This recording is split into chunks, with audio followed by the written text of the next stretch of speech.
Welcome to our YouTube channel. अच्छा student, आज का टॉपिक है एक्सरसाइज 1.3 क्वेश्चन नंबर 4। क्वेश्चन 3 तक हमने किए थे। अब क्वेश्चन 4 हम देखते हैं कि इसको हम सॉल्व करते हैं। क्वेश्चन नंबर 4 है, इसका स्टेटमेंट है a is equal to 1 2 3 4 5 6 and b is equal to -3 -2 1 -5 4 and 3। अब कहते हैं कि देन फाइंड 3a - b। क्या कहते हैं कि ये फाइंड कर ले। सोल्यूशन की तरफ चलते हैं। 3a - b which is equal to 3। अब a की क्या वैल्यू है, गिवन है। a इज इक्वल टू ये, इसको हमने पुट किया।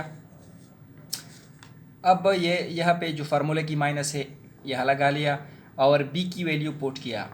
देखो b की वैल्यू पुट किया, b की वैल्यू ये है, पुट किया, सिंपल।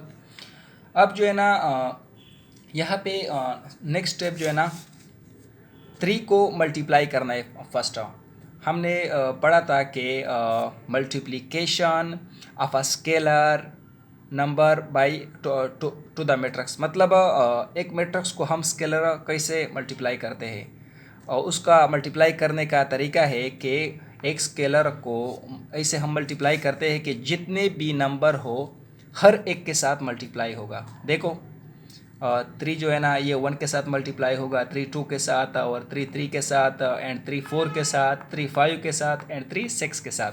सिंपल हमने मल्टीप्लाई किया, मनफी लगाया और ये मैट्रिक्स दोबारा लिख लिया। देखो अब जो है ना नेक्स्ट स्टेप है, नेक्स्ट स्टेप उसमें हमने क्या किया, सिंपल इससे 3 cross 1 which is equal to 3, 3 cross 2 which is equal to 6, simple multiplication है। And 3 cross 3 which is equal to 9, 3 cross 4 which is equal to 12, and 3 cross 5 which is equal to 15, and 3 cross 6 which is equal to 18। Simple multiplication है, मनफी ये वाला matrix लिख लिया। अब जो है ना ये दो मैट्रिक्स है, इसका सब्ट्रैक्शन हमने पढ़ा था कि इसको हम कैसे सब्ट्रैक्ट करते हैं। इसका सब्ट्रैक्शन करने का तरीका है कि करस्पॉन्डिंग एलिमेंट आपस में सब्ट्रैक्ट कर ले। ये 3 का करस्पॉन्डिंग कौन सा एलिमेंट है, -3 है। 6 का करस्पॉन्डिंग है -2, 9 का करस्पॉन्डिंग है 1, 12 का करस्पॉन्डिंग है -5, 15 का करस्पॉन्डिंग है 4, एंड 18 का करस्पॉन्डिंग है 3। सिंपल 9 एंड मनफी लगा लिया एंड -3, सिंपल। फिर 6 की बारी है, 6 ये वाला मनफी एंड इसके साथ खुद मनफी है, ये लगा लिया, सिंपल है। फिर 9 -1, सिंपल। 12 minus into -5, simple. फिर 15 -4, फिर 18 -3, सिंपल। यहाँ तक समझ आ गया।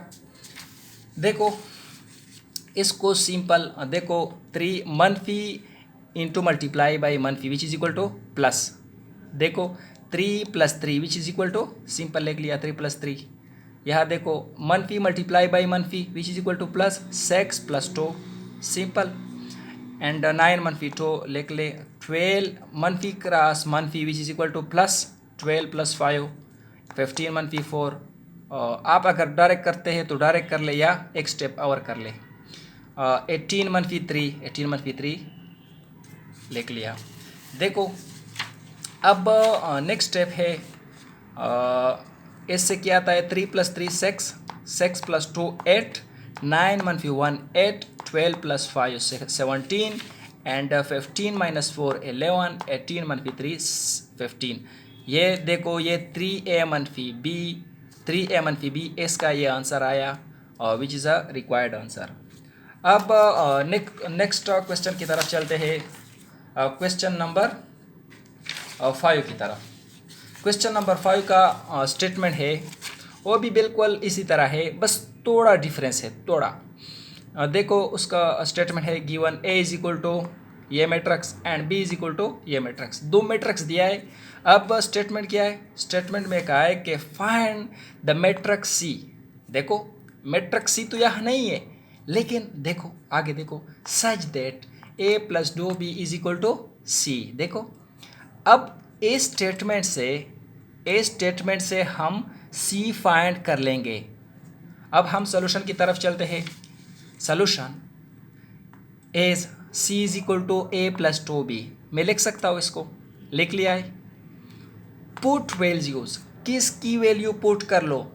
अब गिवन है ए की वैल्यू ये है एंड बी की वैल्यू ये है, इस इक्वेशन में इन दोनों की वैल्यू मैं पुट कर सकता हूँ। अच्छा, पुट कर लिया वैल्यू, सिंपल।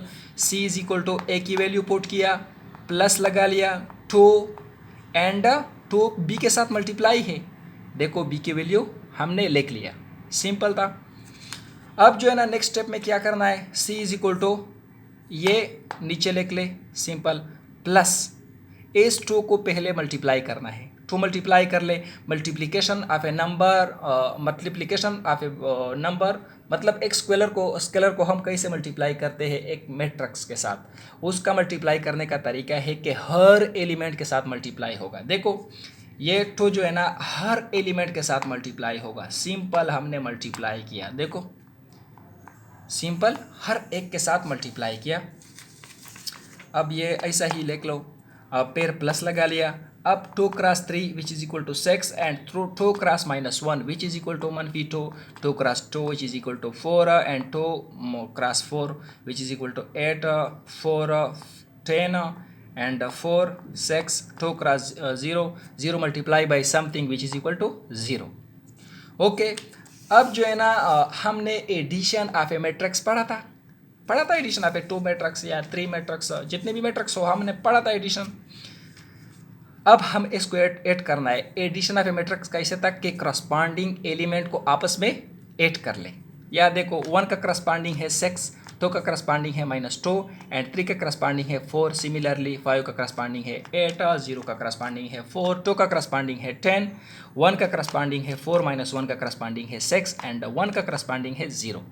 सिंपल एडिशन किया, 1 + 6 एंड 2 प्लस इंटू -2, देखो ये -2 लिखना है, फिर -3 + 4, सिंपल 8 किया। ओके, अब नेक्स्ट स्टेप जो है ना, नेक्स्ट स्टेप 1 + 6 से क्या आता है 7, तो देखो plus multiply by minus which is equal to -, अब 2 -2 से क्या आता है 0 and -3 + 4 which is equal to 1। देखो अब next step 5 + 8 which is equal to 13, 0 + 4 which is equal to 4, 2 + 10 which is equal to 12 and 1 + 4 which is equal to 5 -1 + 6 which is equal to 5 and 1 + 0 which is equal to 1। क्या मांगा था हमसे, सी मांगा था, सी की value हमने फाइंड किया which is a required answer. So इस वीडियो में इतना ही, देखते हैं अगले वीडियो में। अगर चैनल पे नए हो तो चैनल को ज़रूर सब्सक्राइब कीजिए ताकि हर नई वीडियो आप तक पहुंच सके। शुक्रिया।